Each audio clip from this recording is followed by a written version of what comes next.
we would play and invent, had to do all our own thing. And one night, we invented the most wonderful Olympic sport in the world. It's called the naked luge.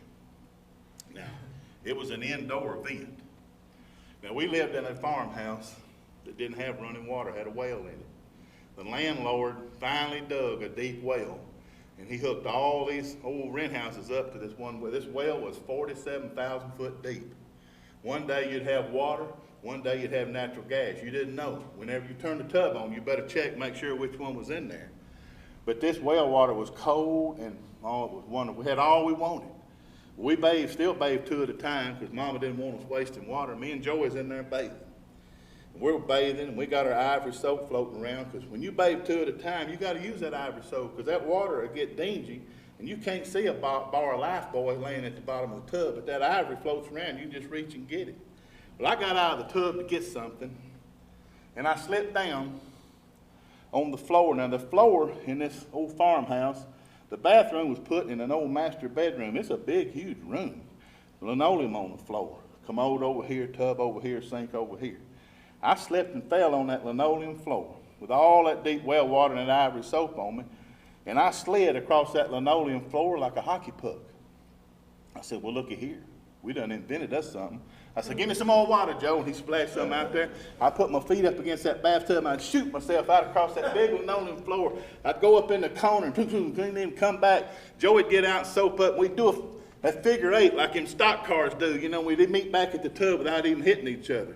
Now, Joey was a baby, and he was protected. He got to eat potato chips while the rest of us eat pinto beans.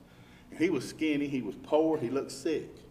This is the truth. I could take him and soap him up and lay him down on his belly, point his hands this way, cross his ankles, and I could grab him and I could shoot him across that linoleum floor. He could go up in behind that commode and come out the other side and never touch a pipe.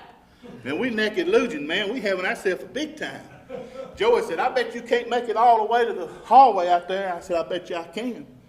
I got in there and got all soaked up and got my feet up against the tub. And you know how they do in the Olympics, you know, kind of shake their head and trying to get their mind right and everything, think about it.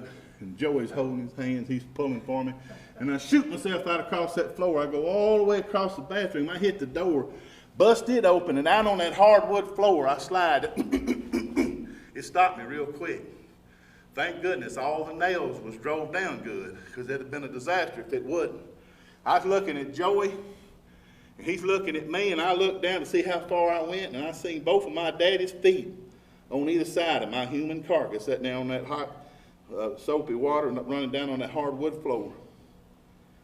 That's when the closing ceremonies of the naked luges began right then. And Daddy wasn't passing out no gold medals. He had us belt, and every time he'd hit me with that belt, I'd slip across that.